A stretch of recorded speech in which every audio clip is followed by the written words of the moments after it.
My name's John Mollison. I'm from Perth. The reason I'm doing this, I think I'm a glutton for punishment. There is no real reason apart from the fact that I enjoy the challenge, severe fitness, and I think perhaps on the back of a failed attempt at rowing the Atlantic, I kind of want to redress a balance, if you like. Well, I actually rowed from New York to Nantucket to attempt anybody taking on that kind of challenge. You know, the dream and the hope is that you can break the record. To give myself every opportunity to do that, I was looking for the best starting place. I had a weather router based in the States,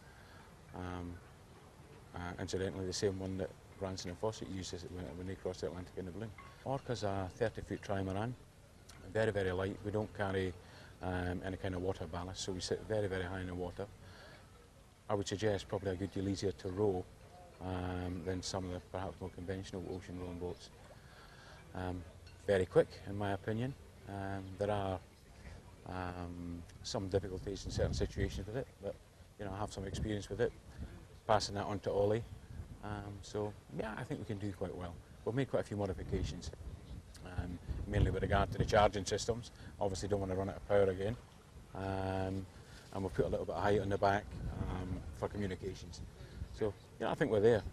We've got a fairly tough crew, a fair bit of experience in the crew as well. Obviously there's not many more experienced in ocean rowing than Ollie Hicks.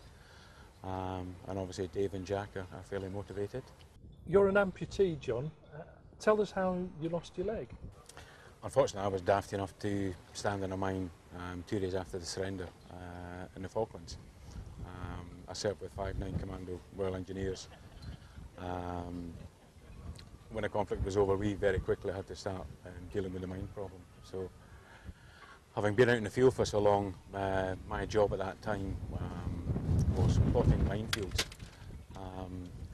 I couldn't stand it, to be honest. So I took a section of guys and out lifting mines, and unfortunately, at the end of the day, I stood in a mine that they'd missed.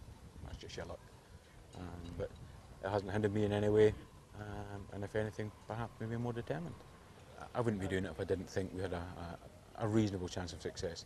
At the end of the day, people have to accept that there is a fair risk of failure. You know, anything to do with the sea, nature, the elements. If it goes against you, well, you know, you can be Superman, you're still not beating it. So with a fair wind, we have a good chance, and a good chance of, hopefully, kind of giving the record a run for its money.